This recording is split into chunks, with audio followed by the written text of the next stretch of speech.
is now 7 o'clock, calling to order the September 22nd, 2025 meeting of the Beacon City School District Board of Education. Please stand for the pledge. I pledge allegiance to the flag of the United States of America, and to the republic for which it stands, one nation, under God, indivisible, with liberty and justice for all. Vicki, can you call the roll? Here. Here. Here. Here. Here. Here. Yeah. Matt, can you review the fire exits? Yes, exits are in the back of the LGI. Okay, thank you. First, we have open to the public. Does anybody have a public comment that they would like to make? Okay. Seeing none, we will move on to welcoming our student reps. So I'm excited that this year we've got 4 reps on the board, but 2 are here tonight. So first of all, I just want to say thank you for your participation. You make us a better board. You make the districts better. Your insights, we can only get these insights from students like you. So I really appreciate you taking the time to be with us, and it is a time commitment, and I understand that, so I appreciate that. So why don't we start with you guys introducing yourselves and letting us know a little bit about, what grade you're in and why you decided to do this, and yeah. Okay, so hi everyone, my name's Chloe Franklin. I'm a junior at Beacon High School, and I wanted to be a part of the board because ever since I was a little girl in South Ave Elementary School, I felt the need to voice my opinion for the greater good of our schools, and to this day I still do. While in elementary school, I suggested to the principal of South Ave, at the time, this former substitute I told the principal that this former substitute should be a teacher, and the next year she became a full-time teacher and is currently still teaching in this district. At my 8th grade graduation, I was awarded the President's Award, and that itself exemplifies the impact I had in Roundabout. As for high school, I played 3 varsity sports, I'm the president of my class, I'm the treasurer of student council, and I participate in multiple other clubs. I do a lot of volunteering, all while maintaining a cumulative GPA of 95 and a weighted GPA of 99.2 as of last year. And I can assure you all that I will be an active voice not only for myself, but for my peers as well. Thank you for having me. That's great. Welcome. Okay. Hi, my name is Aaron Lee, and I'm a senior this year at Beacon High School. The reason why I decided to join the student board for Beacon City School District is because I wanted to let the student voices to be heard, and also wanted to represent a student body, because I felt like if we can't have people just speaking for us, we have to also have student insights and everything, just to have more opportunities for us and everything. And a bit about me, I do photography, I also do track, and I am, that's pretty much it. Okay, well, Aaron, that's my son's dream combo there, so, you're on your way. Well, Chloe and Aaron, welcome. Thank you for joining us. And then Piper, Bruno, and Nadine Ahmed, who is rejoining us this year after participating last year. I'm so glad that you're all on the board. So just yes. When I spoke with them last week, and I just reiterate it now, they're a part of us now. So when there's a presentation happening, feel free to ask questions like the regular board does. When there's a discussion of something, even if you don't jump in, the board may ask you all what you think.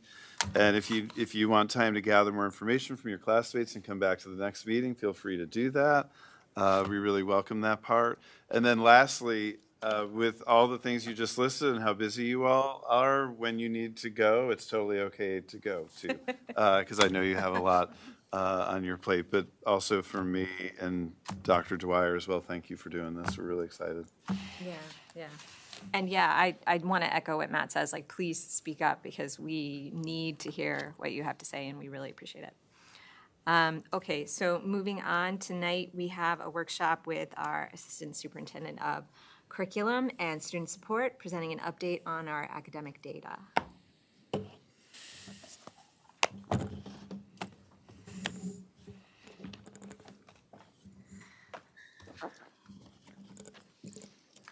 Hi, good evening, everyone, and welcome to our newest members of the board. It's so nice that you are here with us today. What I wanted to do tonight is that as I was putting together the presentation, I realized that when I started 4 years ago, it was a very different board. There are only 2 board members. And so what I wanted from the original board from when I started, so I thought it would be a good idea to kind of take some time to kind of talk a little bit about kind of what was going on when I started. So a little journey of where we started 4 years ago, which was basically right after COVID, when we fully reopened, where we were, where we are today, and kind of where we're going. If you indulge me a little bit, so because it will talk a little bit about our journey, the data that I have to share for you today, and some of the goal setting that we're going to be doing. I'm not going to talk about the goals of the individual buildings because I will leave that to the principals when they come. I don't want to steal their thunder. So I'm just going to talk about the district goals that we have. And I think it was prudent because we have kind of a new board, and I want to talk a little bit about that. So, all right. So when I came about 4 years ago, we had just come out of COVID. We were reopened for the first time. So I want to talk a little bit about what kind of our AIS model was at that time. So again, when I started here, we had just reopened. There were a lot of initiatives going on in Beacon that started pre-COVID, but then got disrupted because of the pandemic. So a lot of really great things that were going on were not able to continue because it got disrupted. And then there was a shifting in administration, so some people left. And at the time when we came in, we had 4 reading specialists in each one of our elementary schools. At Roundabout, we had our our ELA teachers and our math teachers who were doing the AIS program. So because they were the teachers in the classroom. And then at the high school, AIS was based on the Regents exams, which made sense because at the time, as we still have our structure, in order to get a diploma, you needed to pass the 5 Regents exams, which still exists for another 2 years, right? And then we had 4 teaching assistants in the reading classroom. So we had our 4 reading specialists. In math, we had 4 teaching assistants that were doing the intervention, 1 in each building. A lot of the curriculum was created by our teachers. They have started doing a lot of really good work around creating reading units of study. There was a lot of work around Fuentes and Pinnell. We had some teachers who had begun being trained in Teachers College. So there was a piloting of Teachers College. There was a piloting of foundations. So some teachers had done some foundations training, and they were AIS, the criteria around AIS had been established, but then once COVID hit, some of that had not really been done with fidelity. So when we're looking at RTI at the time, our RTI, which is our response to intervention. So basically, our response to intervention, so any student who was general education, who was struggling, there is a committee that's supposed to meet on our students, talk about how they are struggling and how we can support them. So there's a committee that's supposed to support our students, but the committee is also supposed to support students who maybe are struggling in terms of behavior. A lot of times we forget the committee exists to support our students who maybe need more support in behavior. A lot of times it just focuses on academics. So what was happening was that because, again, the pandemic really disrupted a lot of the things that had begun here in Beacon, there were a lot of different assessments being used at the time. Because again, it was kind of like people were trying to just figure things out because there was so much remote and hybrid, and there was a lot of shifting of staff. There was a lot of different matrices and criterias that were happening in the different buildings. There was no real distinction between the tiers of support that was happening in the buildings. And the one good thing that was also going on, though, there was a lot of dedication to responsive classroom. So we did have a lot of folks who had gone to the responsive classroom training, but it wasn't really operationalized in the district.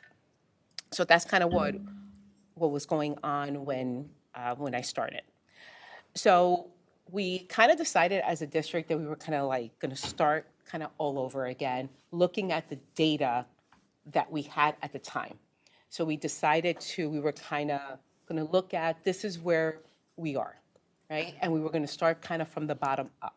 We were going to look at our current kindergarten class at the elementary level, look at where our students needed the most support across the district, and we knew that we needed support in literacy.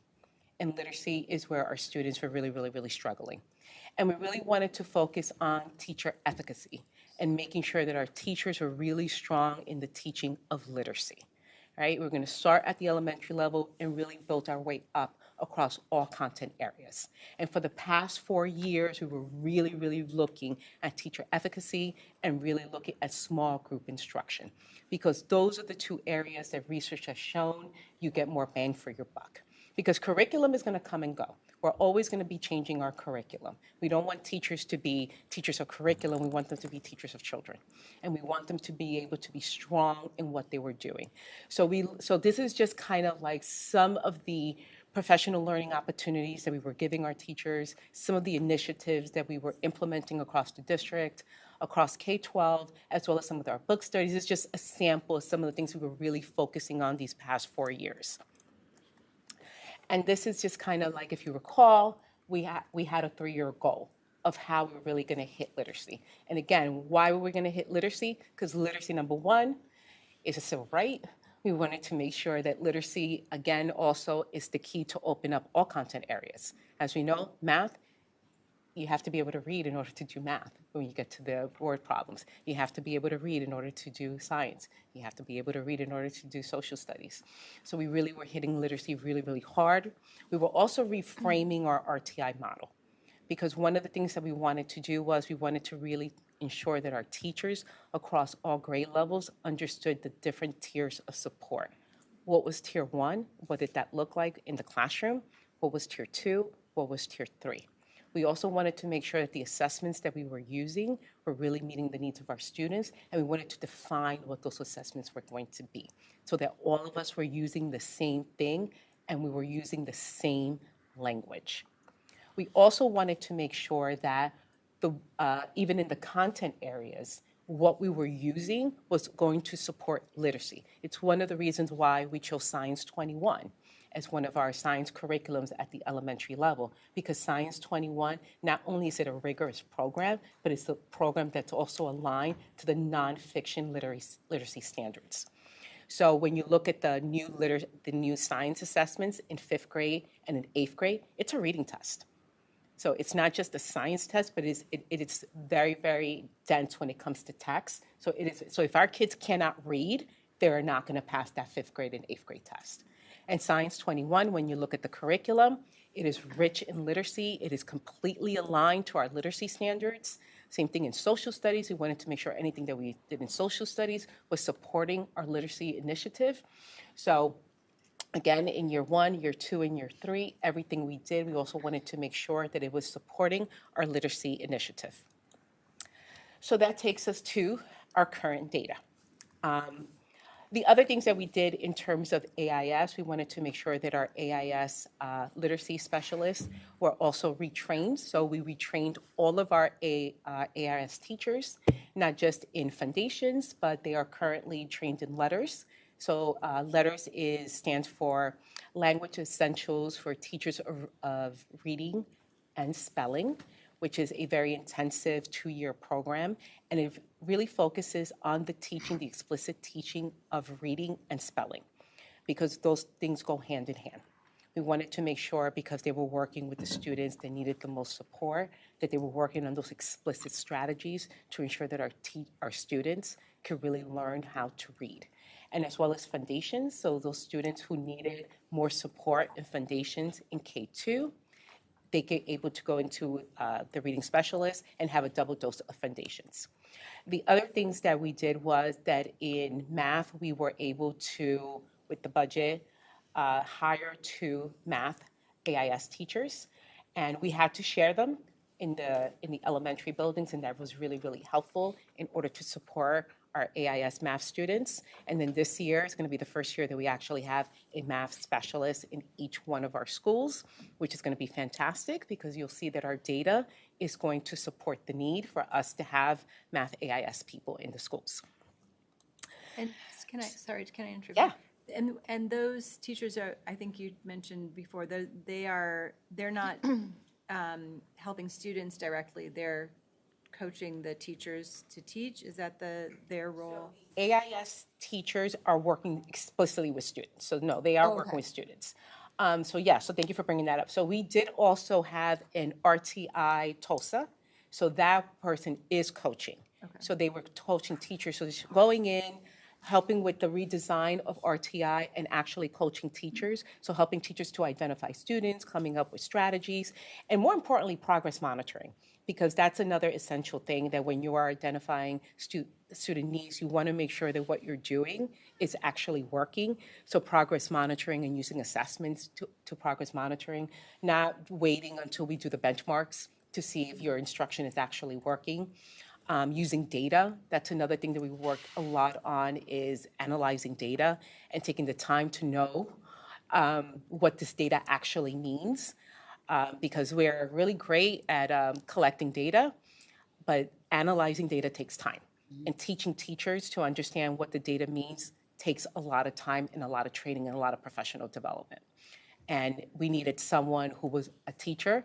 I learned very quickly that teachers respond better to another teacher doing it than an administrator, because someone who's been in the classroom, who's done it, it's a better response.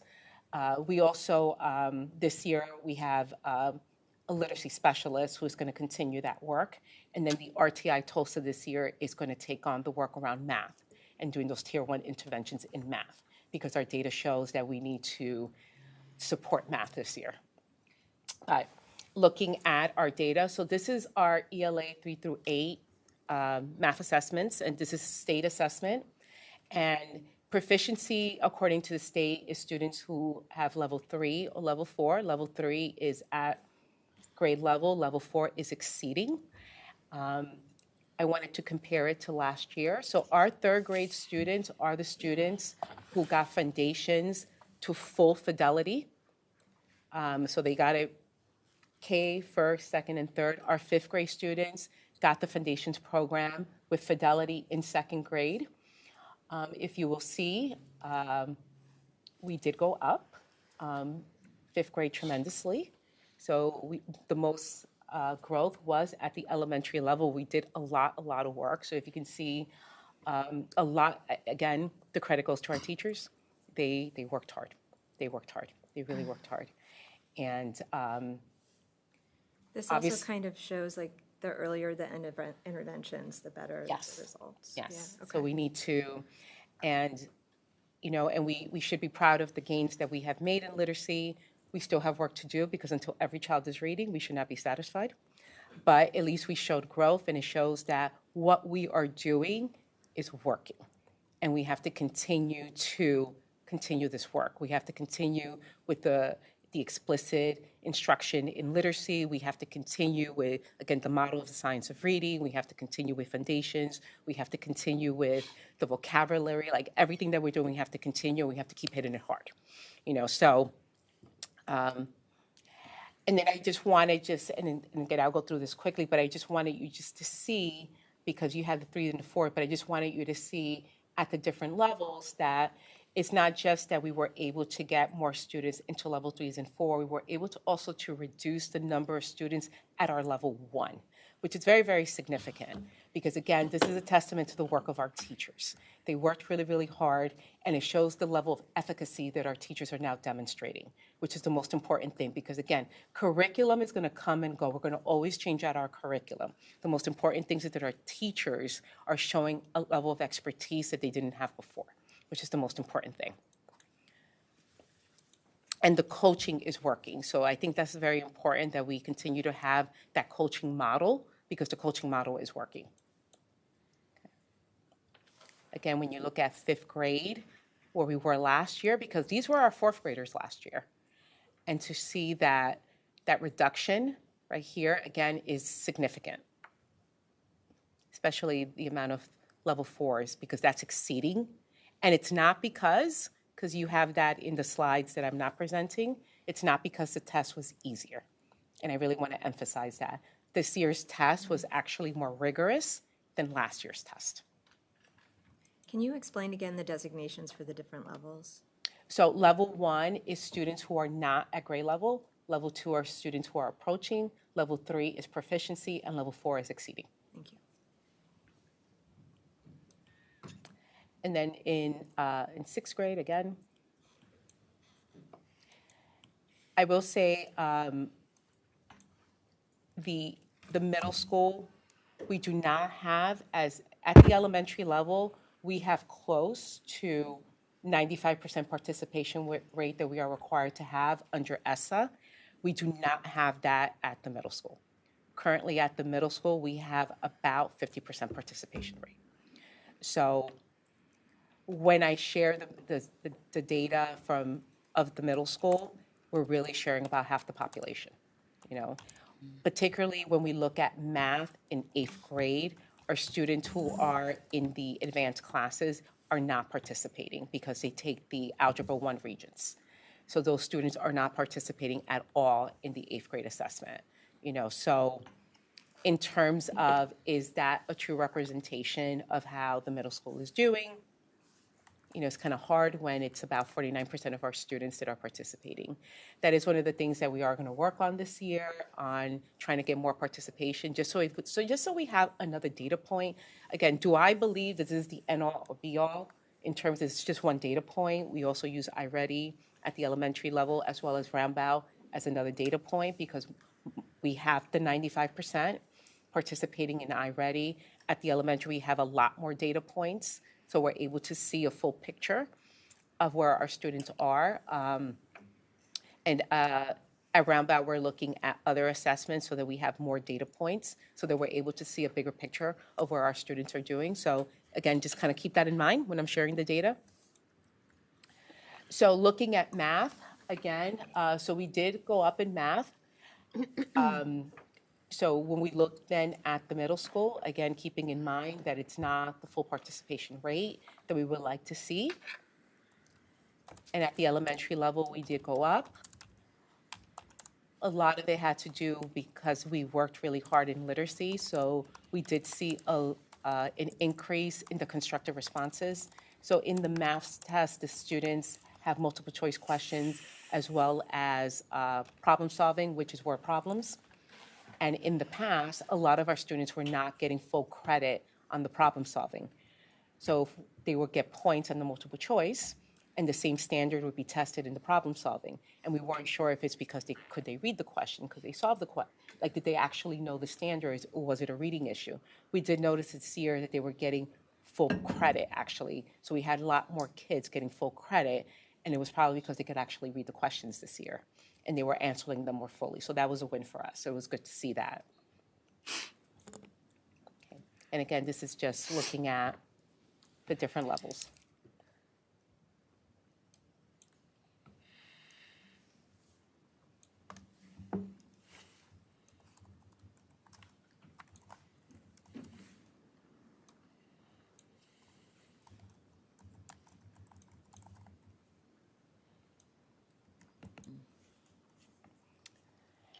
So there's, And- sorry, one question for grade 8 math. There's no level 4 there, I'm sorry. That is correct. Okay, I'm sorry if you just explained that.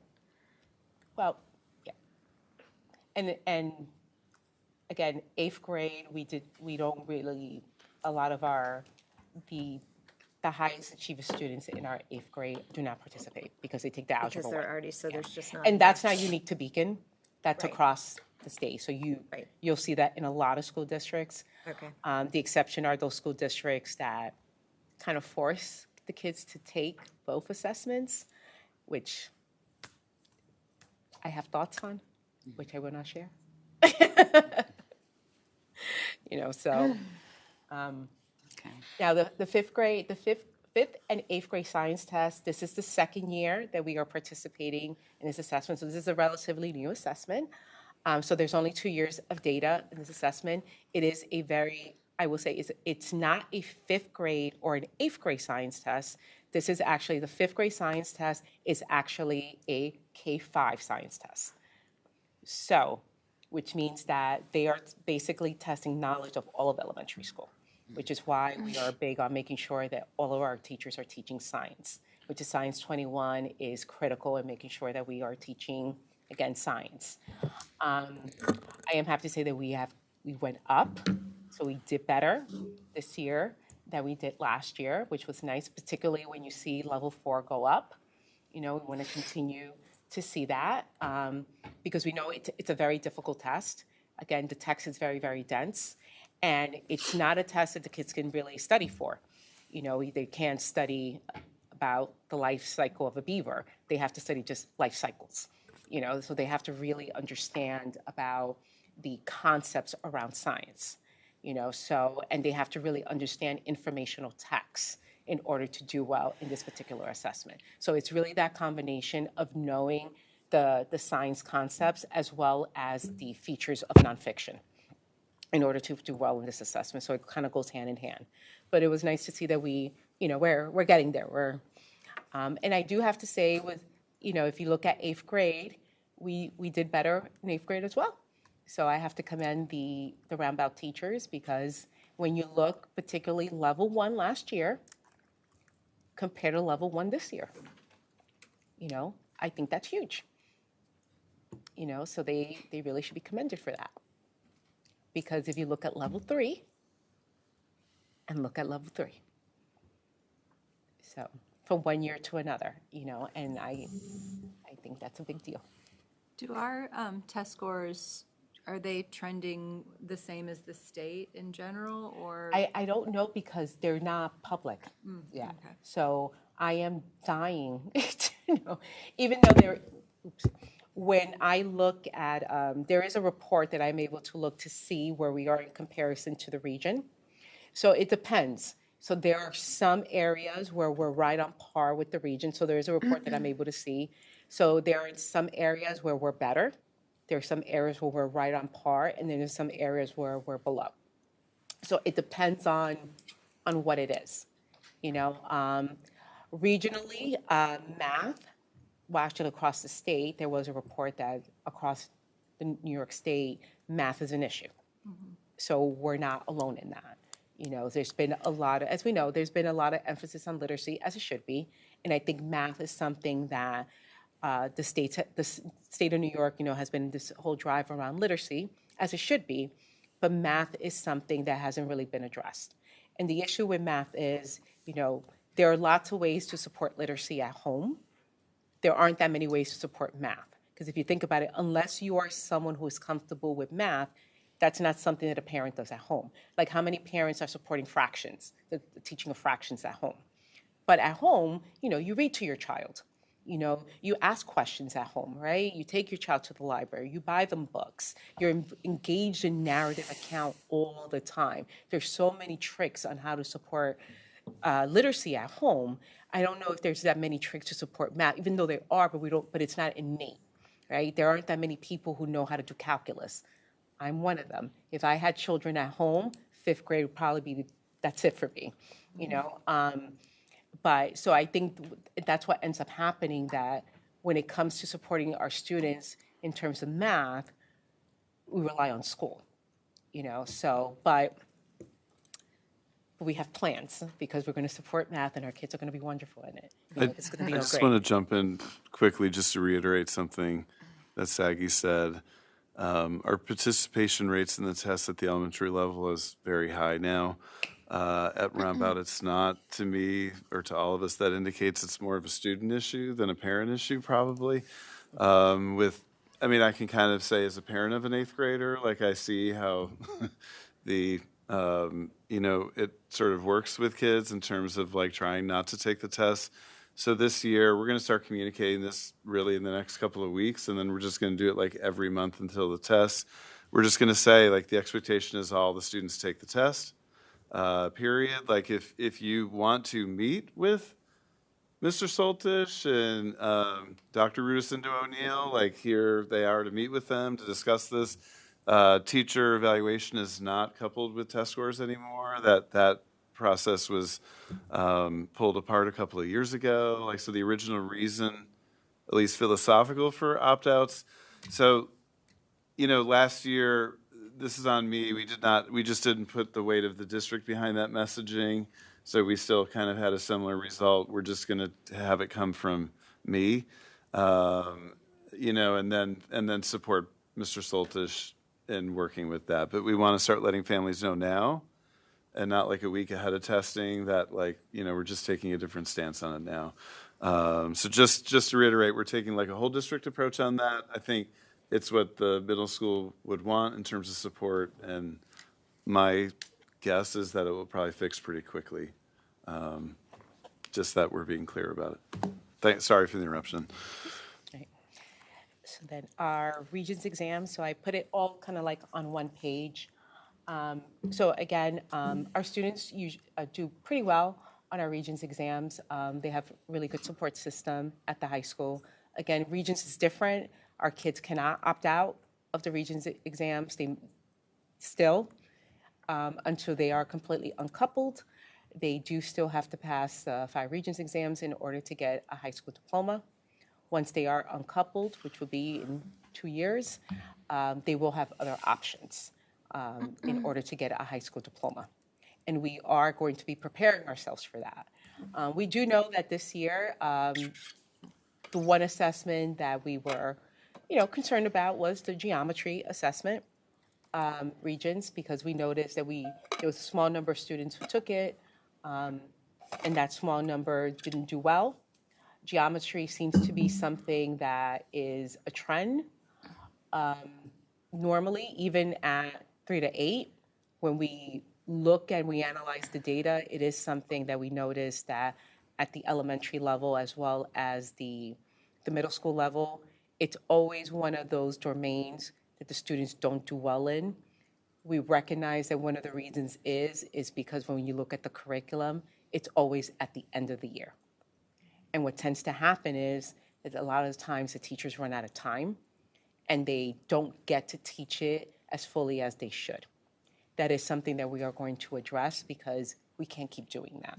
We want to make sure that, again, if it's something that our kids eventually want to do and they have an interest, I'm going to be very honest, I don't know what you can do with geometry. Obviously, I'm not a math person, if you want to be an architect or something, but it is part of our standards.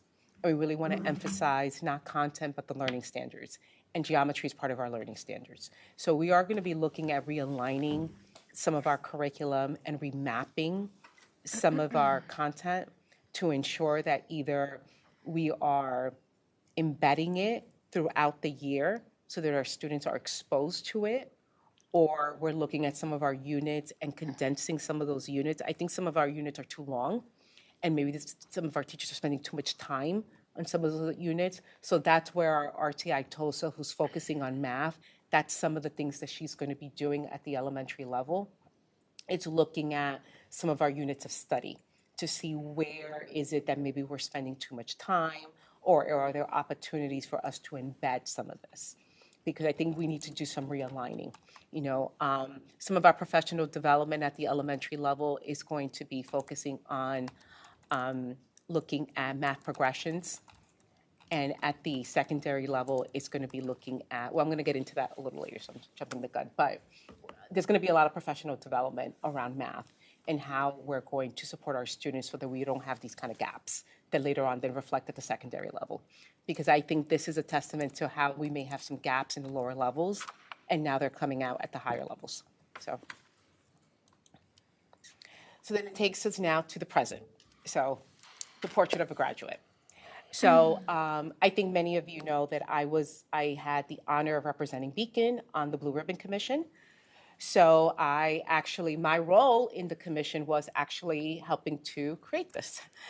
And if you recall, the original introduction of the portrait of a graduate looked a little bit different. It was redesigned and condensed. So now we have 6 components as opposed to 7.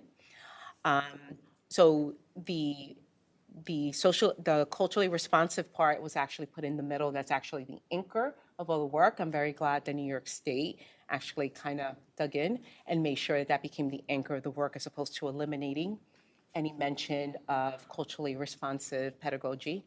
That is actually, if you look, that's actually the cover of our framework, New York State's framework of culturally responsive sustaining education. And when we look at the portrait of a graduate, that is what New York State wants for us to kind of focus and be our North Star. And then as we work with our students, it can't be the work of the high school. It's really a K-12 initiative, a P-12 initiative, because all of a sudden the kids can't step into the high school and do this work. It has to start as soon as our students step into pre-K. And how do we do this? How do we ensure that our students are creative innovators, critical thinkers, academically prepared, reflective and future focused, global citizens, and effective communicators? So when we look at this, looking at our data, we looked at creating for the district for this year 2 SMART goals. So we just to kind of go through what a SMART goal is in terms of education. So the S would be for specific, the M would be for measurable, the A would be for attainable, the R is for relevant, and then the T for timely. So specifically in literacy, we don't want to let go of any literacy goals. That's very important. Like I said, literacy has to be an anchor. It unlocks everything, and it's morally correct to continue to support our students through literacy. So this year, we are going to continue our goal around vocabulary. This year, the vocabulary goal is going to be anchored around questioning. We want to make sure that our teachers are using those tier 2 words. If you recall last year when I defined tier 2 words, we talked that tier 2 words are those academic words. Those words like analyze and synthesize and characterize, those words that are going to come up in academic language, and they define content area. They go across all content area, as opposed to tier 3 words that are very specific to a subject. Like if you're in science and you're learning about plants, you're going to learn about photosynthesis. So that's not something that you're actually going to hear in math, because that's very specific to a unit of study in science. But the word analyze, you're going to hear in literacy, you're going to hear in math, you're going to hear in science. So some of the work that we did last year was that at the secondary level, for example, we actually had teachers in 9th grade come up with a bank of tier 2 words that students were going to hear over and over and over again, regardless of what class they were in, but they were going to hear it at the 9th grade level to ensure they were hearing it within the content level. So this year we wanted to make sure that they hear it, but in the form of questions, right? So by the end of the year, 80% of our students, we hope, are going to demonstrate growth. When they hear these words, we're going to hear them in discussion, and we're going to see them in their writing. Because the next step in terms of literacy is writing. Because that's an area that we know we need growth in as well. Spelling and writing. We want to be able to see that. Quarterly is how is it attainable? Quarterly, we want to hear and see those higher order thinking questions embedded with those tier 2 words. We want to make sure the teachers are using scaffolding. It's relevant because that should be across all content area, particularly in comprehension. We want to make sure that as students are decoding, this also comes up in comprehension.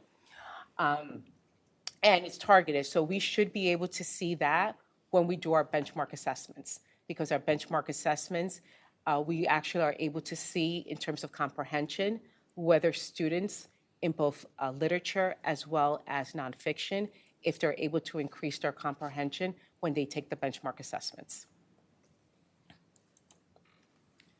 So then how are some of these things going to continue? So again, this year, in terms of decoding support, so Wilson, we are going to have some teachers level 1 trained. The level 1 training in Wilson is a very intensive training. It's almost like a college course, so it's over 30 hours of training. So these teachers are going to be working specifically with students with disabilities, because we want to make sure that we have these teachers who are specifically trained to work with the students who need the most support. So Wilson, in and of itself, is not for K-2 students. Wilson was not designed for K-2 students. It was actually designed for the older student who may be dyslexic. So we want to make sure that we have teachers in the district who are able to work with those older students, and those students should be getting 60 to 90 minutes of that type of instruction. We want to make sure that we have those teachers who are specifically designed to be able to do that, which is why we have then Foundations, which is considered like Baby Wilson, and that's more of a prevention intervention program, and that has been expanded to third grade. The reason, looking at our data, why we expanded it to third grade was because we wanted to make sure that our students had another year of support, particularly for spelling, because we wanted to ensure that our students are able to have that spelling skill for the writing. And actually, I get a drum roll for this one. Level 3 teaches script. So our kids are going to learn how to write in script. I should get more of a reaction. I think that's awesome. I think that's so awesome. Thank I you. get sad because I feel like then they never revisit it again. I know. It's going to be so cool. But it's so important. And the script part, just not for nothing, but in terms of supporting students, believe it or not, script is actually easier than print. So our students who have need OT supports, script is actually easier than print because it's unbroken. Just saying. And if they can write in script, they can read primary documents like the Declaration of Independence and all that good stuff. So it further enhances their reading skills. So we're going to have a second cohort of teachers who are going to be letters trained. Some of these teachers are going to be special education teachers, as well as one E&L teacher. RTI, we're in full implementation, is moving up to the middle school. So our RTI Tulsa is actually going to be working with the middle school team to ensure that we have a full K-12 model. Beacon will be the only district in the entire state of New York that will actually have a K-12 RTI model, believe it or not. It's going to happen because at the high school, there's an RTI coordinator this year. And our AIS model, we're going to be piloting 2 programs. So an intervention program called Math 180, working with 25 students, specifically the 7th graders, working on math as well as reading, so another 25 students. The same program is going to be piloted with 30 9th graders at Beacon High School. So AIS won't be just towards Regents support, because again, in preparation for the Portrait of a Graduate, the Regents is going to be uncoupled. So we need to make sure that we are supporting students really in academic needs and not just as test prep. So in preparation for that, we want to make sure that we are supporting students where they actually need the support and not just test prep. So then for math, we are going to be focusing on different areas of support. So looking at the elementary level, we're going to be focusing on fluency. Okay, looking at the progressions of math, giving teachers support around coaching. So one of the things that our RTI Tulsa is going to do, she's going to create a bank of drills for teachers to ensure that numeracy drills are happening every single day. So in the same way the Foundations program, there are drills, there are sound drills that happen every day. We want to make sure that that's happening in the math classes as well, because we notice that our data is telling us the numbers in operations, the fluency, that's where our students are struggling. And if they don't have that down, they're not going to be able to get into the more complex concepts. So they have to be able to do this. So we are going to be basically ensuring that our teachers are teaching math the way you teach literacy. So she's going to be supporting that. So we're going to be ensuring that at the elementary level, it's not just those small groups, it's not just the fluency, but that the students are also engaged in math talk, because they need that as well. We want our students at the elementary level to actually talk about math, because research has shown that when a student can talk about the concept, they're internalizing it. At the upper level, we're going to help it's going to be a struggle, but it's going to happen. They're going to actually do small groups. So we're going to incorporate small group instruction at the secondary level. Building Thinking Classrooms in Math is going to help facilitate that. So we are working with a consultant at BOCES because this book study actually facilitates that, and they're going to be implementing math tools. So one of the things that really helps with math instruction, research has shown, is being able to use manipulatives. What ends up happening as students go up in grade levels is that they stop using manipulatives. They go straight to the abstract, to the algorithm. And they really need more time spent on the concrete. So we want to kind of bring it back and help teachers understand that they can't go straight to the abstract. They have to spend time on the concrete. And instead of calling them manipulatives, which sounds babyish, we're going to call them tools. So we're hitting it from a lot of different angles. And hopefully, by doing all these different things, we're going to be able to see those numbers in math go up. There's going to be more understanding. So at the secondary level, we're going to be kind of helping our teachers basically help them to teach skills, and at the elementary level, helping our teachers understand concepts. Questions? So I got a couple. So the data that you shared with us, is that shared with the staff Yes. at the building? Yes. So this was shared with the principals over the summer. So we did a district sharing, then we did individual buildings with the principals, and the principals share with the teachers. So they have their own data meetings with with the teachers. And then the principals, well, they're going to come and they're going to share with you how they share the data with their staff because they Okay. had to create SMART goals. Okay, okay, that's great. So you had mentioned the science that they did better.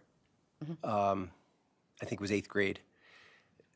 So my thing is, that's a different grade of student, right? Because the one grade is it's not the same 8th graders. So do we know what was done differently to help those scores?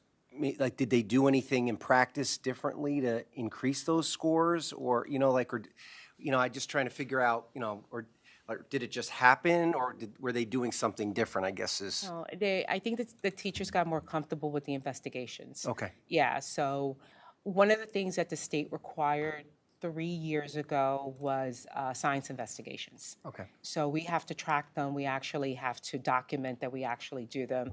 So the state requires that between the grades 3 to 5, we actually have the students do 4 science experiments.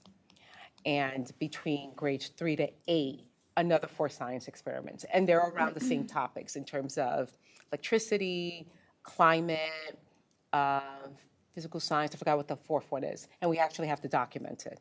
And they had to be trained in it. And 3 years ago, it was rocky because we were just learning kind of how to do it. And I think as the teachers are getting better and better, and it's becoming more, again, natural for them to do it, they're getting better at doing it. And I think the students are getting also better at reading. Because again, if you go on the state website, you can find a sample of these assessments. And it's very much a reading test. When we first looked at it, it wasn't like, if you recall, it used to be a 4th and 8th grade test, which was around since the 90s. There was a practical where the kids went in and they actually did 3 experiments. And then there was a written part. Everyone got a 4 because it was very much an easy test. It was the same test basically every single year. Like, you looked it up online and everyone got a 4. And this is a very different test. It's very, very hard. There isn't a practical part anymore, and it's very much a reading test. And I think the kids, like I said, if you're not a good reader, it doesn't matter how much science you actually know, you're not going to pass that test. And my last thing, just as a suggestion, I know we had talked about this a bit. So in regards to the presentations, you had mentioned, for example, at Rombout, you have a new RTI model, the 180 intervention with those 7th graders, those 37th graders. You talked about the data sharing with the staff. I think that might be a good way for that presentation to kind of go? Like, to share with us how, it might be too early, it might be for next year, let's say, with some Yeah. of these things, because I don't know where they're at with the model RTI. But that could be something to share, that Brian could share with us of how that work is being done, so that, because it sounds awesome. It's really good stuff, So I think Brian, we just made the schedule today. I think Brian's going January 12th. Okay. Yeah. Roundabout. I think they can talk about Okay, these things. perfect. Yeah, yeah. I will say the intervention program is going to start in October. Okay. Because they're going to do some training. So, yeah, yeah. So we're That sounds excited like- about That sounds like piloting it, really yeah. good stuff, really good. Yep. Great. Does anybody else have a comment or a question? Yes. I have a comment actually. I think this is a very good idea because as a 11th grade student, I feel like I struggle with reading sometimes, and we're just forced to read a very concise text, and we're supposed to understand every single thing, and I quite frankly don't always understand everything like they want me to. So starting from kindergarten will definitely help. So Yeah. I think this is great. And also with the script, I don't know how to write in script. And everyone is like, how do you not know how to write in script? But in 3rd grade, at the end of the year, they gave us a week to learn it, and I didn't really learn it. So I wish that we did that more. No, thank you. I feel strongly about the script. I also have a comment about the script. I feel like we should implement script, at least script reading in history classes and such, because as you said, script reading will be beneficial for the Declaration of Independence and all the Constitution, Bill of Rights, everything like that. So as we do that, I think it benefit everyone because everyone will know what they have, what their rights are, and everything like that. And also another thing is for math and everything. As a 10th grader, when I was in 10th grade, I did struggle with geometry terribly. I think it might have been the transition from the abrupt transition from Algebra 1 to geometry, because geometry was way more abstract, and you had to be more concise with the reading. And like Chloe said, I feel like an intervention program with reading and writing could definitely help with it, something like that. Thank you. I appreciate the feedback. Thank you. Also, the chemistry and earth science regions is more reading.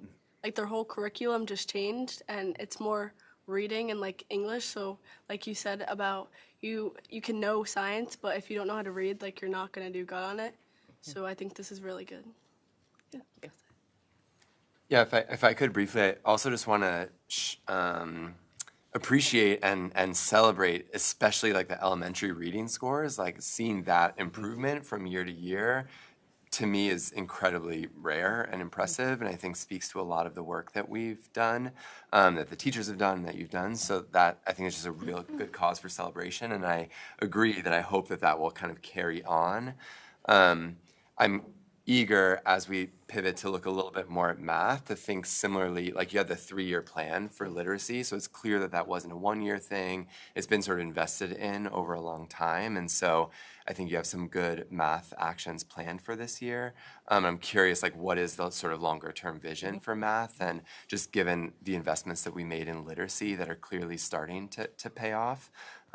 Just interested in that kind of approach to math as well, which I think is also cumulative and also really important to get right from the early days. But seeing those middle school numbers are, concerning. So I'll be eager to hear more when we get better participation. So I think getting high participation in middle school is really important. But yeah, definitely wanted to celebrate those elementary scores, because I think seeing an improvement like that in both math and reading, but especially in reading, is just very impressive.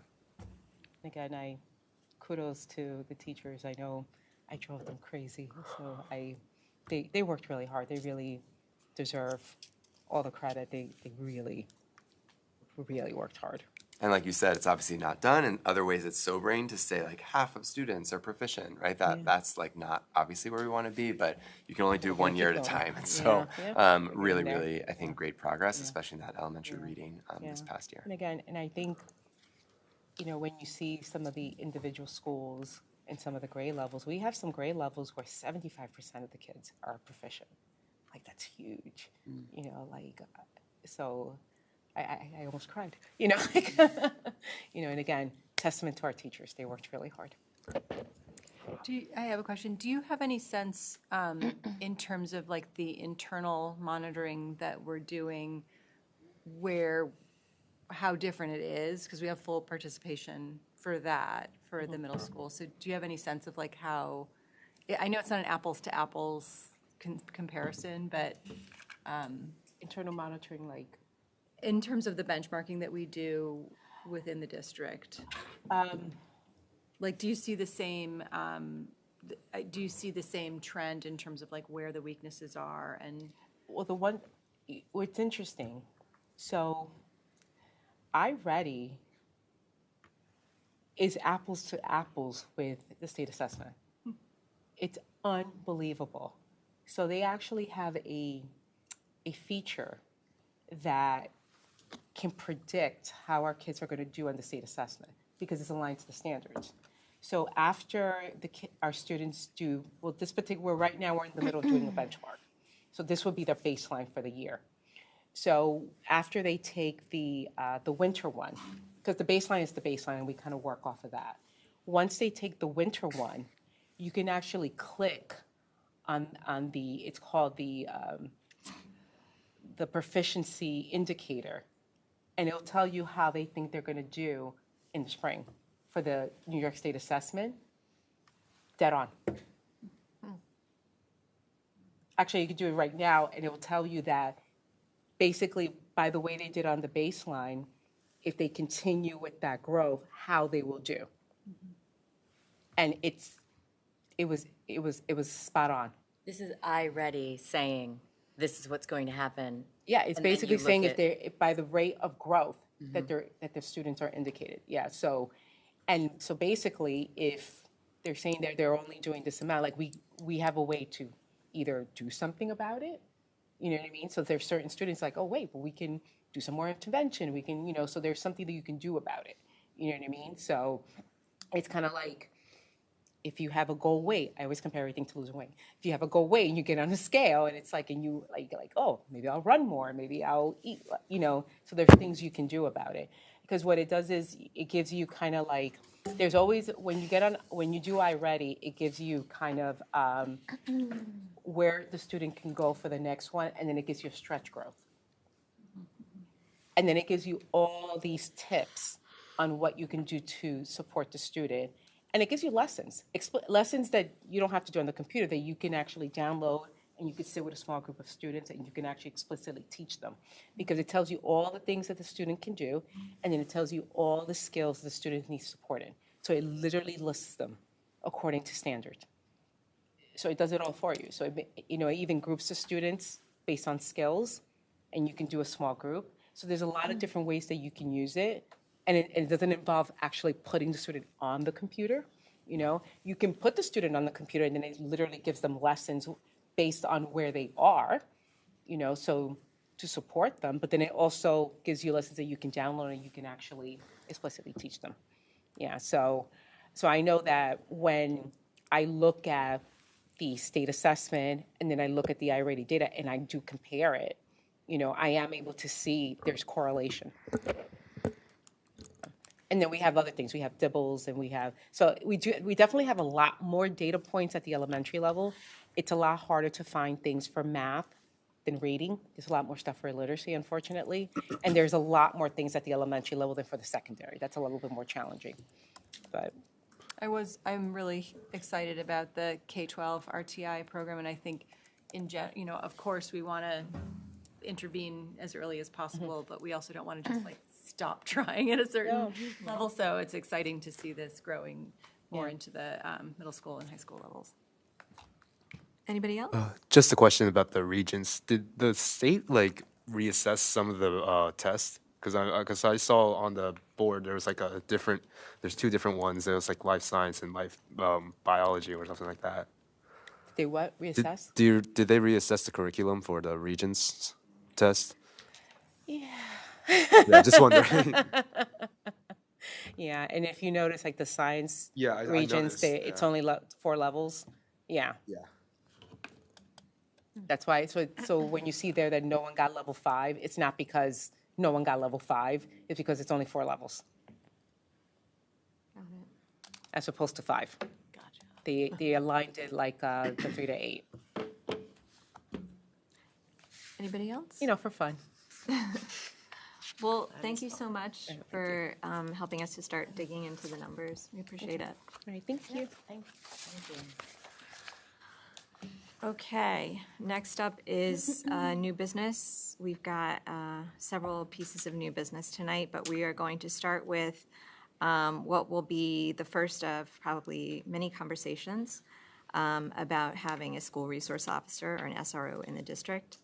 This is an opportunity for the board to discuss and learn more, and also there will be opportunities for the public to listen and to respond and provide feedback on their feelings about it at future meetings.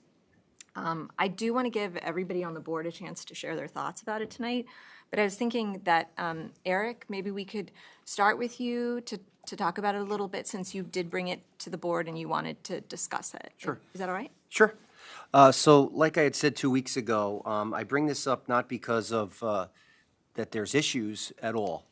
That's not the point at all. It's really just to bring up trying to stay ahead of things. My feeling really is just that, just based on the knowledge of this program and the number of schools that have them, just knowing just in the area, some schools have actually increased the number of resource officers going into their elementary schools, their middles, whatever that may be. I just kind of felt that the time, that it was the right time to add someone to the high school, and whether it's a shared between high school and middle because they're across the street. I think that right now the city has a number of young, many of them former Beacon High students, who I think are role models, who could be someone that students could look up to and also confide in when necessary. And so I just think, I think it's a worthy endeavor for us and the city to look into. I just think it would benefit the school district. That's my feeling. Does anybody have any thoughts that they would like to? I just have a couple of questions. Sure. Would this resource, what you're proposing, they would be shared between the buildings? I don't know. I just thought just because they're so close, they could. I was thinking it would more be at the high school. And needed at the middle if needed at all other 5 buildings if necessary. Well, it couldn't do at Glenham, I think, but because it's in town of Fishkill. But I thought to start with the high school and if needed, the middle school. Okay. So my concern is, I mean, I know I'm friendly with several of the police officers because we've gone to school together. Just having the right officer here at the school to make sure it sets the right tone with the students, I think is very important. Now, also, would this be a cost that us as the district would have to carry, or would it be supplemented by the city of Beacon? And then if we're having an SRO here with security, are we gonna be letting some security go, or is it gonna be in addition to security? And I think that's really all the questions that I have. And I know that's not something we can answer tonight, but I'd Right. some information. For all board members, I can always go back to the meeting too, but I'm trying to jot down your questions. My assumption is most of these questions I'm not answering tonight. That would be answered at a future meeting. I do know typically the school district usually pays most of the cost of an SRO. I think in various localities for the summer, then the people go back into like rotation for the sheriff's office or whatever, and whatever the agency is, and so you're typically a district's paying for 10 months of this, of what a 12-month person would cost. That's just, I'm just kind of not guessing. I mean, I know just talking to other superintendents. Sometimes there's grants. I'm not really sure if that's out there right now. I know the city's, as you all know, the city's budget calendar is different than ours. So they finalize their budget, right, by January 1? right? I think so, yeah. I believe so. So that's like a little challenge there, just in terms of our timings are different for stuff. But I'll look into that more, for I'd sure. also like to know a little bit more of their role here in the school and how that'll play out. Because I think it's very important that the kids don't feel like this is something that's coming because it's a punishment and someone's keeping their eye on them. It's more of them trying to build a relationship with the officer. Because I think that building that relationship here is important. So when they're outside the school, there can be that level of comfortability when they do run into a police officer or not. So that's why the emphasis on having the right officer in the building, I think, is very important. I do know that they go through a training. It's not just, the one who wants it. You have to go through an actual training to do this. And I would hope that we would be, that the right person would be chosen. I can't guarantee that, of course, but I know there's a training to become a resource officer, so. And would that resource officer be interviewed by the board? Before they get placed in? So can I just give I know I have a lot of some like questions, I'm sorry. historical knowledge? When the first year that I was on the board, this was brought to us, and the one of the questions that really I wasn't satisfied with the answer at the time was like, who's managing this person? Yeah. And it was really, this is still a city employee, it's not a district employee, even though, this is how I understood it at the time, and so I would want updated information about that. But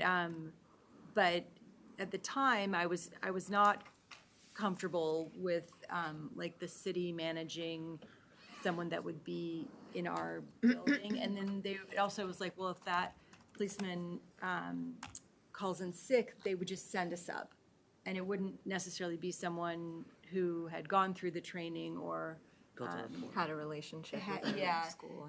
So I would definitely want to understand exactly how that would work and if anything has changed or if I'm misremembering. And I had some questions to add to the list. Who's managing the SRO? Definitely. I'll just speak to I know how the sheriffs are done. The school, from what I gather, does not interview, that I know of, because I've had them. But if it's not working, it can be modified, the person. So not necessarily do we have the say of who it is, but if that person's not working out, we can make a change, correct? That's what we've been working with and have worked in the past. In Arlington. In Arlington, Okay, yep. that's good to know. The other thing I wanted to know, you mentioned when you brought it up last meeting that we have security guard turnover. I know we have bus driver turnover and cafeteria worker turnover, but I hadn't noticed a lot of security guard turnover. I know I've seen the same people here since I started on the board. So I wanted to find out what kind of turnover we have here. And also I was just curious, like, what is the average response time when we've needed to call the police? Because we are a small city, and so that the police are very near, it seems like. So I don't know. I also would like to put on, we don't have to discuss it tonight, but put on the discussion the downsides. There is data saying that there's like disproportionate issues with students of color, and that is our population here. So I think it would be worth discussing that and really digging into that. And I think that's all I have. Yeah, toward what you're saying, there was a study out of the University of Albany in 2023, was released in 2023, and they found that the presence of an SRO is associated with a decline in some forms of school violence, but also a direct increase in harsh disciplinary actions and arrests, and that it disproportionately affected students of color, males, and students with disabilities. So that was a pretty stark report. So I definitely want to consider it in the light of of that study and like how it would impact the district. But I also want to ask, like, just in very simple, basic terms, I want to be clear about what the difference between an SRO is and a security guard. Like, so essentially, an SRO is a police officer. An SRO can arrest students, and an SRO is armed. Does that sum it up? I mean, are there other differences? I mean, those are some of the main ones. Obviously, an SRO has like a lot of different training and stuff that they would bring to it than a security guard, but those are, I would think, some of the main ones. But Okay. I'm not, I want to be clear, I'm not presenting, like I'm not sort of presenting a case one way or the other for this, but so I can come back with stuff. Back to, I even forget what question. Typically, like just about sort of like who's the boss. Typically, I think the best practice at least was, or is that districts create a rather detailed and involved MOU with like the whatever agency you're working with that tries to spell out those things. This dates this whole thing, but when it, Memorandum of understanding. oh, sorry. Sorry. This dates things, but when Obama was president, not him personally, but his folks put out a pretty detailed thing about the like implementation of SROs, and they have a lot of guidelines for it. I'm not sure if that is even still on the internet, but I remember back in 2017 when we were having these conversations, like that was a resource I was going to quite a bit, and so that was one of those recommendations. Like a district doesn't agree to it unless they have various things kind of addressed in an MOU or whatever. I would also like Mark's input on it as well. Yeah. We could hear from him. And there was one more thing that just escaped me. Yeah, I can't. Well, and I'm glad you brought that up because, so at the end of that conversation, Mark was the end of that conversation, that we would have a director of security that covered all 6 schools, including Glenham. It wasn't the same issue because if we did have an SRO, they wouldn't be handling Glenham at all. Although I think you're right, it would be more at the high school and the middle school. But I do feel like that was a really elegant solution that has worked out very well for us. And I know that Mark won't always work for the district, but I would definitely want to understand, like, is it an either-or situation? Is it like no more director of security in order to have the SRO? Or, because there's definitely budgetary constraints here that we're dealing with. So I guess that's another question I have. And also, I just popped back in. If we were to do this, is the city of Beacon equipped with being able to provide that to us? The only thing is concerns me with the sheriff is they're not familiar with the community. Right. And if we were to have someone here, I'd want the kids to see a familiar face so they could feel comfortable. So that information would be good too. I have a question. Is it my turn? Yeah, you can. Yes, it's always your turn. I think that my fundamental beginning question before we even go into, is it going to be someone who's trained in this? Are we all going to be friendly? Is someone going to be frightened? Like, these are all really, serious things to consider. My first question is why? Mm-hmm. That's what I really want to know. Why? You said couple weeks ago, you had mentioned get ahead of something and be safer, and those are all things that I think we can all agree on. But my question is why? What are we being safe from? I know that the Obama administration implemented a lot of these things because of Sandy Hook and shooters, and people are very afraid of these things, and no one wants to say it out loud. Is that what we're afraid of? Do we have crime that I'm not aware of in the school system?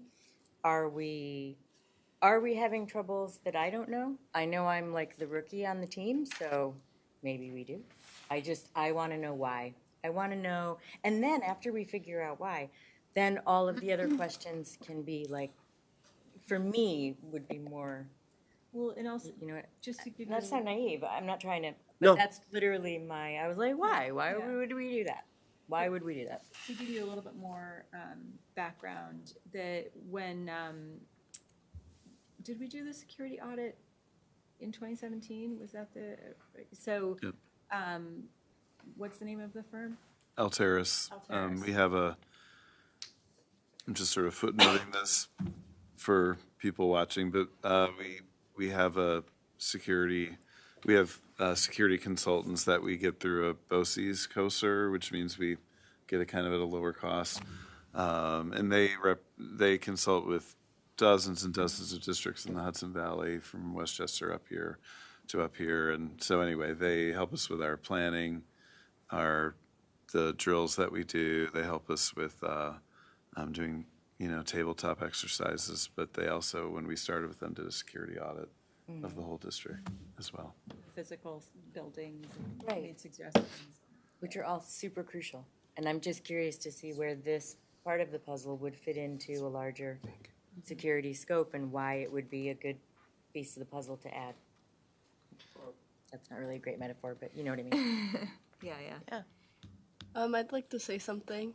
I think this can be positive and also negative on like a student's behalf. I feel like it's talked about a lot, like when we have like lockdown drills, like who's gonna protect us? Like I don't think our teacher is gonna be able to protect us, or like I even think some of the security guards are not capable of protecting us. And I think that having a police officer, like we might feel better, but also like it might raise concern to some students that we have a police officer that has a gun at the school, because some people affiliate police officers with like they come rescue you when you're in danger. So I feel like we might feel like we're in danger having a police officer in the school. So that might raise some concern for some students. I have a comment too. So if we were to implement this school resource officer, I feel like we should somewhat do like an introductory to him at least, or something like that, just so it calms things down and doesn't like cause like a student distrust against the school and everything. So that's what I believe. But again, I do agree with what Chloe says. It might cause some distrust with the school. I mean, and maybe everything, but it's also good on our behalf because of the recent events and everything going on. So yeah. I also feel like it might make teachers feel better too, because I know they have to put their life before us, I guess. So they might also feel better having a police officer at the school. Thank you. Thank you. Yeah. I'm also curious, somebody might have already brought this up in a different way, but if there are things that the SRO wouldn't do that security officers do day to day, if there's not an acute issue for them to deal with, like, are there certain things that security officers do that they just wouldn't participate in?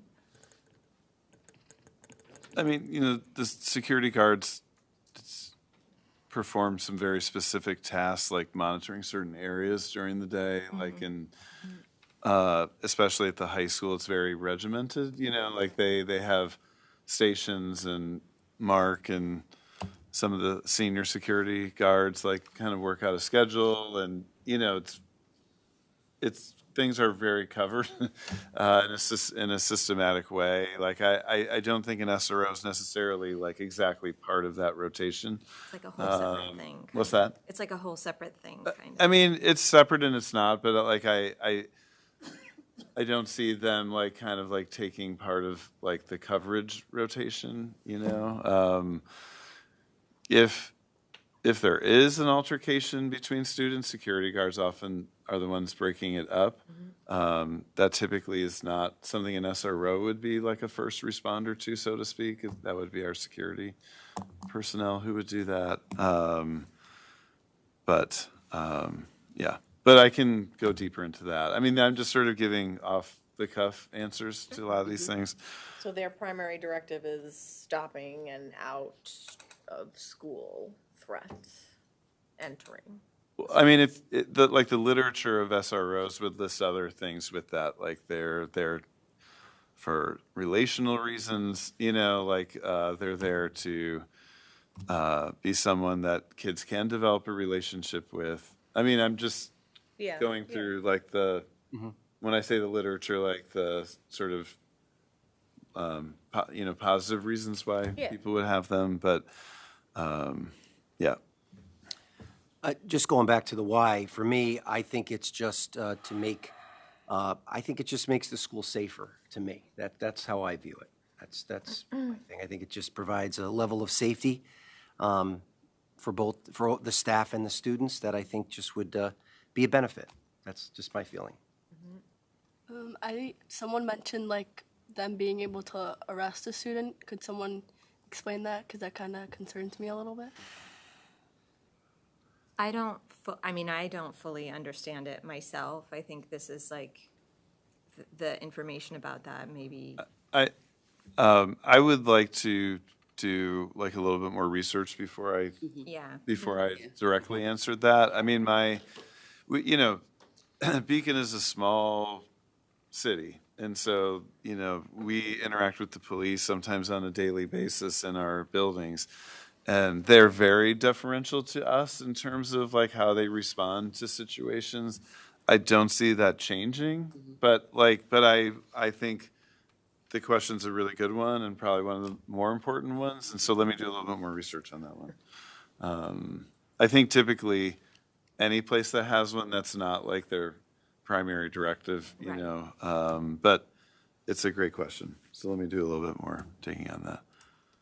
I don't have a lot to add. I just know I'm the only one who hasn't spoken up yet. So I think y'all have asked great questions, and I don't have a lot to add there. I think my perspective is that we don't just have to decide like whether an SRO would be good or not, but we also have to decide whether it would be better than other investments we could make with that money. So, an extra social worker, like an extra teacher, like there are a lot of other investments that could be made if we wanted to make folks feel safer because they know who's coming to school, if they want to develop relationships. So as we learn more about this, I don't just want to decide like, is this good or bad, but would it be better than the other things that we could do with those resources? I know that's where like hard trade-offs come in, but for me, that's the broader lens here, because we don't often discuss like a single position in the board. Like that's much more zoomed in than any conversation that I've had before. So if we are, like, I think that's important.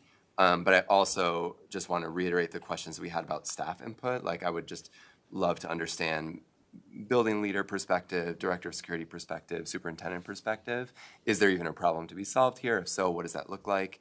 And what solution like would or wouldn't fit? Because I just trust the staff a lot and would love to hear their perspectives as we move forward with the conversation. Yeah, I also think it'd be important to hear from Corey as well about how he would feel having that here. Same thing from Brian, how he would feel. I think before we can actually like sit and discuss and try to make a decision, input from them would be important as well. And that was my point. I'm sorry. Go ahead. If we're asking like teachers and the principals, can students be added to the question too? Because I feel like this is mostly about us, but also like Of course. the teachers and principals as well, but it's mostly like for our protection, I guess. Yeah. Well, and I think also just, this is being streamed and the press is here, so I imagine there will be an article about this. And anyone in the community should feel free to write the board or come and make a public comment, but we're very open to community input. And that was my point of bringing it up, was to have these discussions, right? To get the information, have student input, community. That was really the intent, so I appreciate it. Yeah, of course. So we will continue this conversation at the next board meeting. Yeah, I think I can get answers to many of these things. I think some will require maybe a little bit more time. Of course. I do want to say, kind of in line with what everyone else is saying, just from my vantage point, safety of students and staff is probably the last thing I think about before drifting off to sleep at night and probably the first thing I think about in the morning. And, I've worked through a variety of issues in my time here. That's maybe all I'll say. Things run the gamut. I'm going to be, at least for now, kind of neutral with this because I feel like we put a lot into safety in the district with our director of security, with the work that our principals do, and our assistant principals with the work that our teachers do, and all the support staff, and then with the work of our security guards. So I don't want to go out and say, nor will I, that I don't feel like we're safe, from my vantage point. So it puts me in a little bit of an awkward position with this, and that's okay. I'm not saying that's a bad thing, but because I don't want to go deep into a process, and it turns out that we're then unwilling to do it, and I see some nods, like you kind of understand what I'm saying with this, but I will do as much like gathering and conversations and answering questions and preparing whatever I need to do, whether it's with an SRO or not, to continue really prioritizing safety. So that you'll have my commitment. I think the community knows that too. Like that's something I take really seriously. So I will work through the questions. One thing about having student board members sit right next to me is they get to witness my note-taking skills, and so hopefully they're not too judgmental. But I tried to take as good notes as I could, and I think we'll kind of come back. I don't know if it'll be in the form of like formal presentations, or I'll just sort of work through some of the answers to this. Right. Some of what you're asking is pretty deep stuff and may need to go beyond 2 weeks from now. But I will keep doing this. And I think it's a good conversation to have for sure. It is. And I will say, just from my perspective, being kind of the front on this, a lot of times it comes up the most with stakeholders after something pretty severe happens in the country in terms of like a school shooting. And so that's when I typically get the most questions or concerns. I think this is my opinion, but I think like when I share how much we do with safety, usually that allays most folks in terms of like their fears for their kids, but we all have them. And everybody knows I'm a parent in the district too, so it's something I think about on that level as well. But, if you want me to take more of a position on this, like 8 years ago when we had this conversation, I was in favor of doing it. We had a chance with the city to get it partially funded by the city and partially funded by us.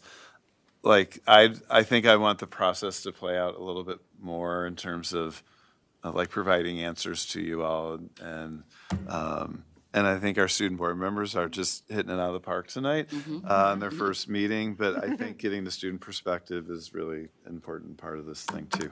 So thank you for bringing that up. Sorry for the long speech. No, it's good. And thank you everybody for this conversation. It was so thoughtful, and I'm so glad that we can bring all of our perspectives to the board. It's so important. So again, we've got a packed new business agenda. So next is a discussion of the NYSBA resolution. So just as a refresher, NYSBA is the New York State School Board Association. Every year they pass resolutions, and then that becomes their advocacy blueprint for the year. They're very active in Albany, advocating on behalf of school districts across the state. So these resolutions can be an important way to tell them what we want them to prioritize for the year. Did anyone see a proposed resolution in the booklet that they wanted to flag and talk to Meredith about, why they think we should vote for or against it as a board? I didn't see anything that. Okay. Nope. Okay. Well, I'm an absolute nerd, and I found a couple. Resolution 6 is NYSBA. They want NYSBA to oppose an increase in the number of charter schools allowed in New York State, which, I feel like as a public school district, we feel pretty strongly about. I trust that represent the district well in these votes, but I just wanted to kind of bring up some that I thought were interesting. Resolution 10 is providing funding for air conditionings because of this new, hot, overheated classrooms mandate. And then Resolution 12 was opposing tax credits or vouchers for private schools, which I think is a pretty big deal. There was one that was kind of interesting, and you could kind of tell, it was a group of school boards, and you can kind of tell where they're at based on all of the resolutions that they sent. But they wanted NYSBA to oppose changes to curriculum or standards that don't promote academic excellence, high expectations, and merit-based opportunities for all students. I'm pretty sure if you read it, it's like code for like no culturally sensitive anything. So yeah, and there was a grammatical error in it, which I thought was hilarious, being petty. Academic excellence. Anyway, so that was all. I really wanted to flag that there are some pretty important ones out there. The only other one that I thought was interesting is the asking for a health insurance reserve fund, which I think would be actually great if we had another reserve fund that we could stock away some money if we needed to. But yeah, there have been other years where it's been a little more wackadoo, and but yeah, it's pretty straightforward this year. Yeah. Okay. Our last order of new business is the placement of the executive session. So we would like to start moving the executive session before the board meeting. Now, and previously, we weren't doing this because some members of the board had scheduling conflicts or work conflicts, and so 7 o'clock was when they could make it. However, it is a little awkward in terms of the flow of the meeting because it's there's this sort of basically dead air in the middle of the meeting. So if we could move it possibly to 6:30 p.m. as a general rule, and Meredith and Matt, let me know if I'm repeating this with fidelity, but we move it to 6:30 p.m. as a general rule. And then if there's a need for a longer executive session or need to put it at the end of the meeting, like we're doing tonight, then we would adjust it on a case-by-case basis when needed. Would everybody be able to make a 6:30 p.m. executive session before the board meetings? Yes. We're talking about October 20th. Starting October the 20th. 20th. 20th, yes. I have a question beyond that. Is anyone able to make a 5:30 committee meeting if we because sometimes we do committee meetings before and is that we've been doing facilities before the meeting? I don't know if Most of the time I would be able to, yes. I could do a 5. And it's fine if you can't, Summer. You're making a bad face. It's not a problem. It's more just It's not great. You actually didn't even need to say that.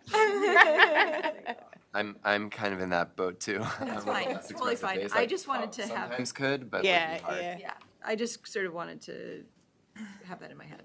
But 6:30 I could make Okay, Me too. consistently. okay, I do think a number of them will need to be 6. yeah, Starting on November 10th, we'll have individual principals through the February meeting. They'll be part of those exec to go through their probationary teachers, just to update, from year 1 to 4. And so I think if they do that, my guess is that's 20 to 30 minutes, then we'll have other things to talk about. So, I imagine many of them from November 10th through February 20, whatever, will probably be 6. okay. I love the 6:30, trust me. So I'm not, I don't want to, but, wanting to incorporate that, learning more about probationary teachers, I think exec for at least 5 or 6 will need to be longer. So if we up the ante to 6, starting in November, is everybody kind of okay with that? Yep. Okay. Is there anything else we need to do to? We do, just to review, like we, and y'all probably know this, but we have to start the meeting in public in here with I think recorded. And, so we do all of And then the, adjourn and, and then we adjourn out. Well, and until we redo the policy, we have to waive the order of the meeting, right? Yeah. Okay, So we can prioritize that for the. Yeah. yeah, perfect. Okay. Okay. Okay, Will that be enough time if we have to start, like, we're starting in here at 6:30, we walk over, we walk back? Like, is that enough? Because if people show up at 7 to make public comment, it'd be It's nice to y- be on time for them. it's usually, I think usually we'll be okay. And I think maybe it'll teach us to be very disciplined over time. Well, and we can always have, I mean, it's, you want to have a exec before the consent agenda if there are any questions about it, but so we could always do a second exec if we don't get through Yeah. what we need to. And if it's not working, we'll just And that change it. would make that second exec a lot quicker, you know, Yeah. if we need to do it in the middle. Yeah. Great. Great. So reviewing the agenda, there are some changes. 12.04, policy 0320 was removed from the agenda for now for further discussion. 13.01, 8.1, the start date was changed from 9/30/25 to 9/22/25.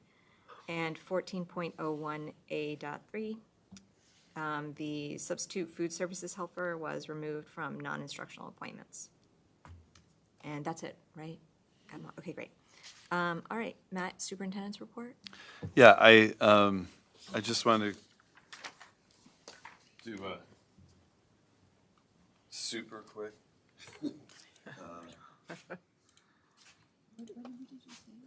12.04.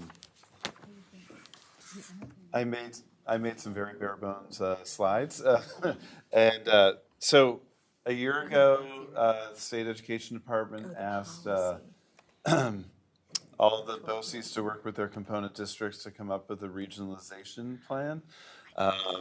To be honest, I think the initial communication around it wasn't great, and it caused several districts to kind of have a lot of concerns about what does this mean? Are we losing our autonomy? So when we kind of work through that, there's still a number of districts, especially in Long Island and Westchester, that aren't participating in this. But most of the rest of the state is. And all this is just an effort to put a plan in writing that we're working together to try to provide as many opportunities for our students as possible with the large number of small districts we have.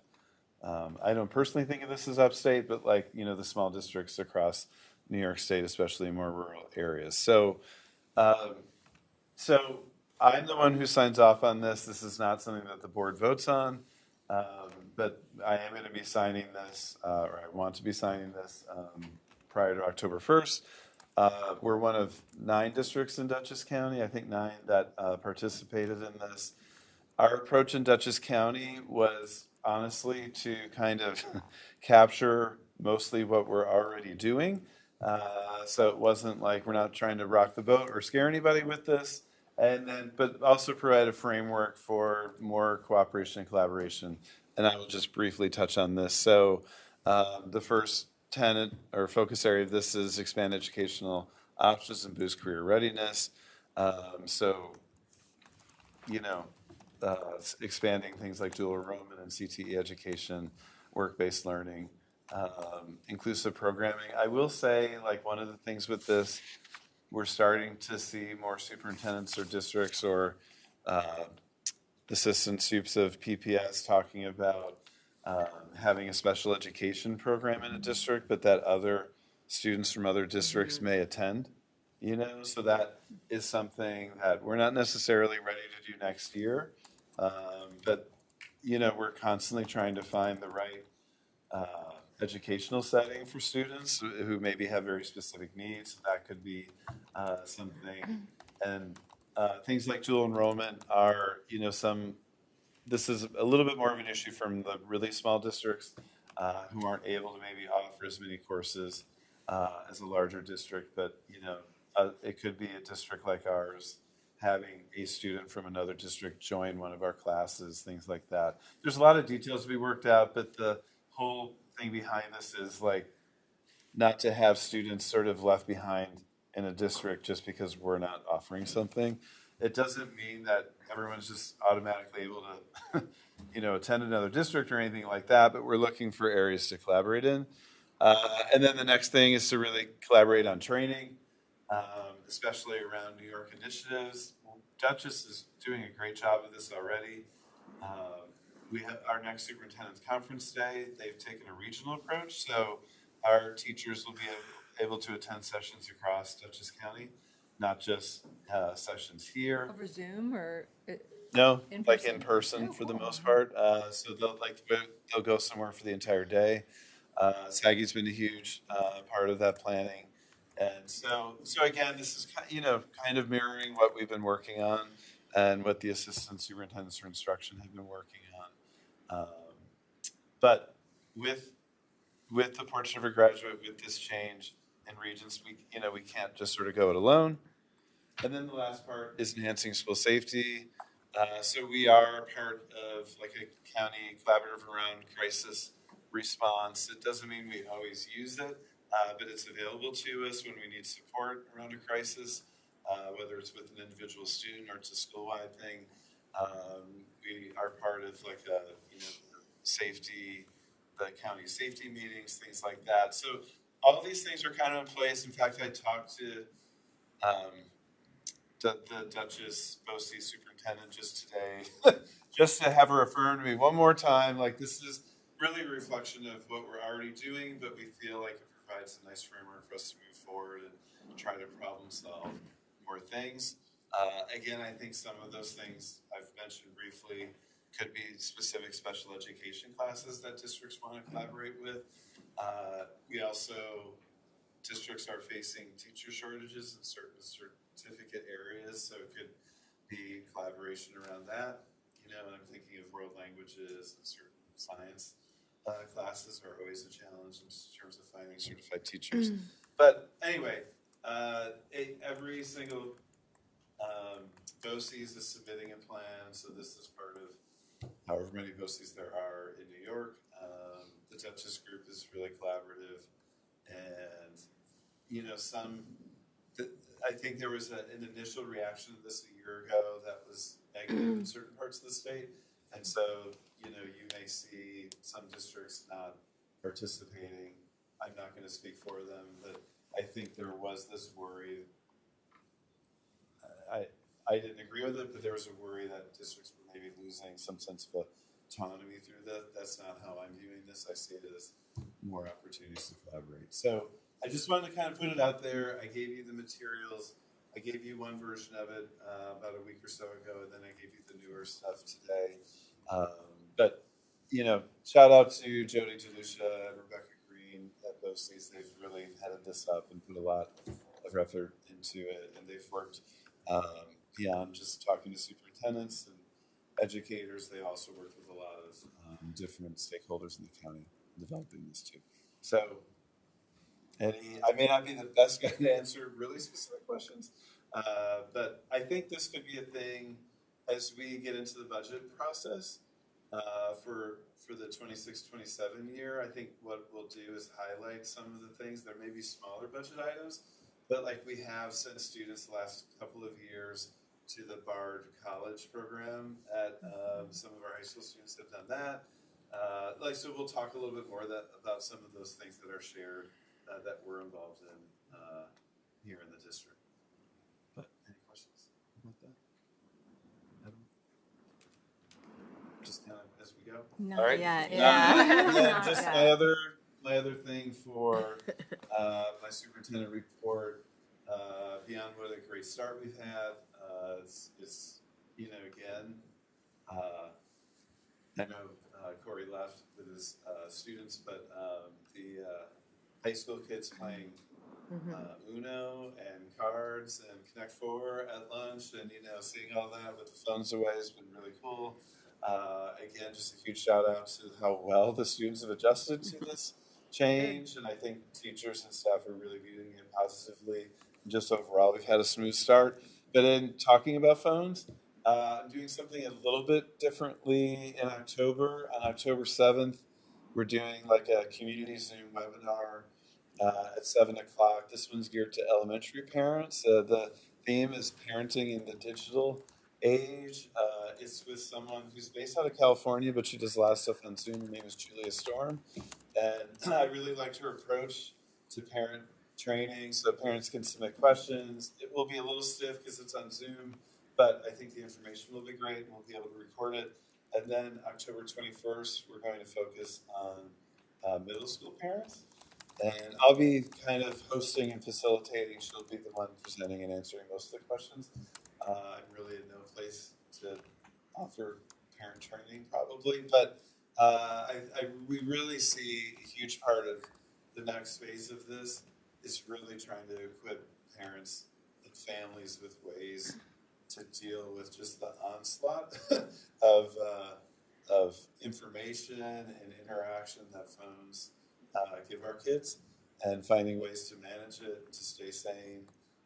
So anyway, we'll be doing a lot of kind of promotion of that, but we're excited to try something kind of different and unique, and hopefully it's educational. She also does other workshops, so if these two do well, we'll connect back and offer more later in the school year. But that's all I have That's great. for tonight. Okay, thank you so much. I will definitely be on that October 7th Zoom. I need to know how to parent in the digital age. Okay. All right, so moving on to board comments and committee reports. And I would like to request, any committee chairs, can you just tell me when the next, confirm when the next meeting is? And then if we need to set a time, maybe we can do that now. All right, so Catherine? I'm all set. Thanks. Okay. Semra? No comment. Yeah, no comment. Okay. Chris? No comment. Okay. Levon? I just wanted to welcome the two students that we had tonight, and I really appreciate the dialogue we had around the SRO and the information that you'll be bringing back to the committee. And don't forget that Spare to Beacon Day, I believe, is this weekend. Yes. So, yeah, Sunday. Sunday, yes. Yeah, Sunday. Time flies. At your spirit wear. Yeah, and that's it. That's it. Okay. Can meet at my house. By the parade. Eric? Well, I was trying to find when the next facility. We don't have a date. Okay, that's why I couldn't find it. I thought we had one originally, so we don't. Fine. I just wanted to mention, I saw Mike Carafano Saturday, and they had Girls in Sports Day, I think, was this Saturday. I heard that they may have had their largest group of girls. It was a beautiful day, and they had a great group of teachers there. So hats off to the people that were there running it and to those who participate. I think it's a wonderful event, and just great job. That's it. Awesome, thank you. Meredith? Very excited about our new student school board members. Thanks for the very thorough presentation. We don't have another policy meeting set either, so do you want to try to do that right now? I mean, I think it works best when we're all together. Okay. Yeah. October's a beast. Yeah. The 7th? That's the night That's in of the. 2 weeks. That's pretty close. That's the night of Oh, the. that's the thing, yeah. Yeah. We have our retreat on the 14th. Yep. I think the week of the convention is a little crazy, so Yeah. then we're into, what about October 27th? That works. Yep. Can the Prawl people do a meeting that night also? I I'm think, not the chair of that, but I think that would be a good idea. October 27th? Yeah.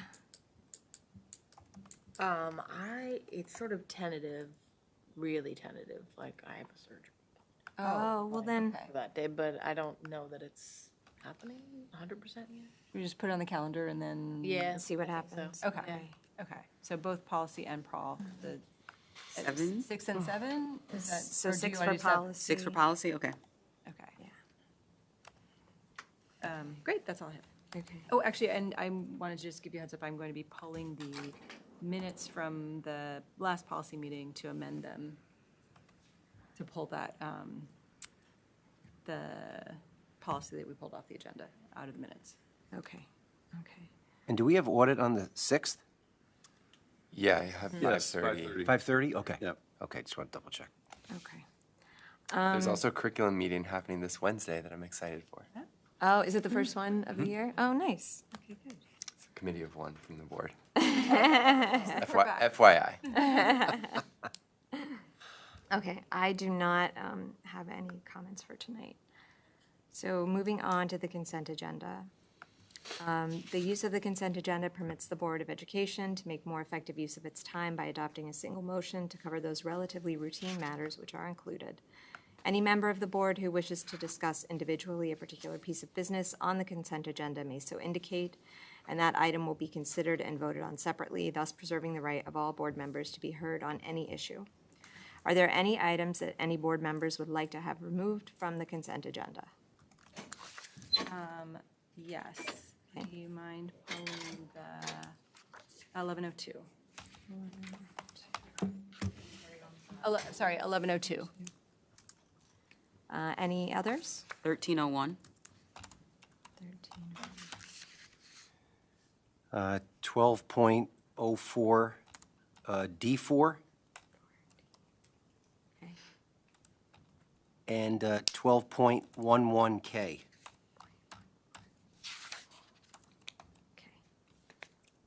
Any more? All right. Can I have a motion to approve 11.01 through 14.01, minus 11.02, 13.01, 12.04 D4, and 12.11K? So moved. Levon, second?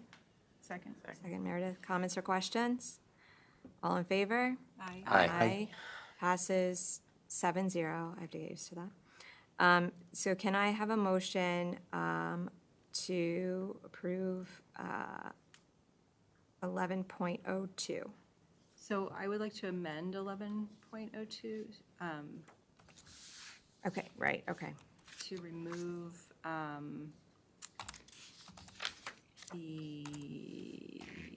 I guess it's not numbered, but the committee discussed policy 0320. Well, we did, I just want to cross that it was moved forward for a first read. Okay, policy 030 was moved for a first read. 0320. 0320. Moved. So I guess, can I have a motion to amend Can I have a motion to amend the minutes? the minutes to reflect that 11.2, that the policy 0320 was moved for a first reading? Was not moved to a first reading. Was not moved. yeah. Sorry, was not moved to a first reading. So moved? Chris, second? Second? Meredith, comments or questions? All in favor? Aye. Aye. Now, Now we need to approve the minutes themselves. okay, so 11.02. can I have a motion to approve 11.02? So moved. Second. Second, Meredith, comments or questions? All in favor? Aye. Aye. Passes 7-0. Okay. So can I have a motion to approve 12.04 D4? And can I just do those together? No, the one isn't. One isn't an abstention. It's not Okay, the same. Got it. Yeah. Can I have a motion to approve 12.04 D4? So moved. Levon, second. Second. Second by Chris. All in favor? Aye. Or, sorry, comments or questions? All in favor? Aye. Aye. Aye. Abstain? One abstention. Okay, passes. And then can I have a motion to approve 12.11K? So moved. Second? Second. Comments or questions? I just had a question on that. I always ask about these extra point twos, specifically world language. Was that like an increase in numbers, do we know, for We those? had it last year as well. We basically need it to have the program function right now. Okay. So it's not a change in numbers, it's just to cover the amount of classes we need. So maybe I should ask it differently. So this happened prior to the school year, or is it? Yeah, Oh, okay, Yeah. okay, gotcha. we're okay. like back That's fine. doing it. I just wondered if something had happened between. We've done it for sure last year, maybe even the year before then. Okay. Yeah. I just wasn't sure if it had happened like since September No. 1st. Okay, No. gotcha. That's fine. Okay, great. All in favor? Aye. Aye. Passes 7-0. Okay, can I have a motion to approve 13.01? So moved. Second? Second. Meredith, comments or questions? All in favor? Aye. Abstain. One abstention? Okay, passes. Okay, so that's all of the ones that we had pulled. So motion to adjourn to executive session. The board does not expect to return. So moved. Oh, All the movements. Second? second. Second by Levon. Comments or questions? All in favor? Aye. Aye. Passes 7-0. Good night.